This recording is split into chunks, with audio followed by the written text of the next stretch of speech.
the names that he's been addressed with. I know there are a lot of other names as well. There are a lot of different parts of the world you've managed to sort of collect. Comic book series in Japan also, in fact, on Mr. Ghosn, so that's something that some of you may not have known. And I think that's the interesting side of the story as well. It's not just about making cars, as you mentioned. Let's see if some of you have some interesting titles here. In fact, let's go ahead and invite some questions now. My name is ADIL. I'm doing my master's in construction management here. Okay, all the focus on vehicles now seems to be on a substitute for the fuel it uses, whether it be hydrogen or you go for biodiesel. But how green and sustainable are the components that go into a car? Say if you're taking a tire, you need around 7 gallons of oil just to produce it. So what is the Renault-Nissan Alliance thrust in that area to reduce the dependence on petroleum for a vehicle?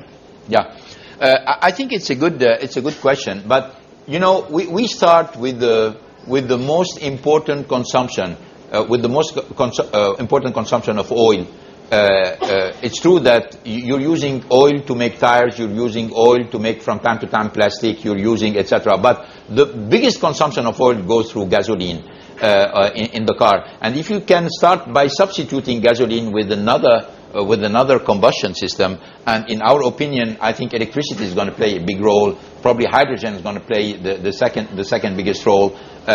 That's what we're putting our priority. We're not ignoring the other source of consumption, but we are going for the most important ones. So now, when we're talking about electricity, some people say, yeah, but you know what? You're eliminating consumption of oil from the car by using electricity, but if you use oil to make electricity, what's the benefit? It's true. If you're using coal or oil to make electricity, your balance in terms of CO2 emission is not so good. But these are not the only way to make electricity. You can do electricity out of nuclear power, out of hydroelectric. You can do it out of solar power. You can do it out of wind. You can do it out of many ways. And what we're trying to encourage by bringing the electric car is encouraging energy sources that would avoid oil or avoid coal and go toward these cleaner sources of energy, so we can have a cycle for transportation from the energy provider to the car, which is emission-free or lowering the level of emission. The problem we're facing at the level of the planet is a serious one. Today you have 600 million cars being driven every day on the planet. 600 million cars. Even the most conservative estimate put this number in the next 30 years to 2 billion.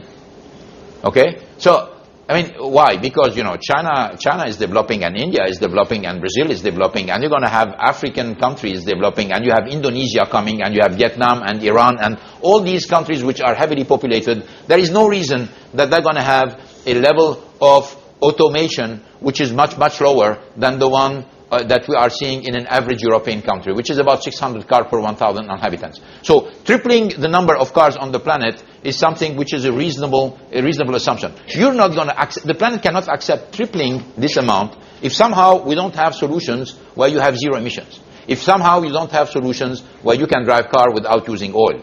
I'm not saying that the whole market is going to be done by this, but a substantial part of the market is going to have to go electric, or it's going to have to go hydrogen, in order to make sure that oil price doesn't go through the roof, and second, that the emissions are not going to become such a problem that the whole transportation system is going to collapse.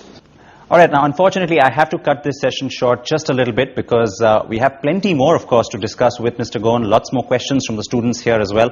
But we're going to do that in our next episode. So you've got to watch out for part 2 of this interaction right here on NDTV. Media, of course, doesn't let you off so easy.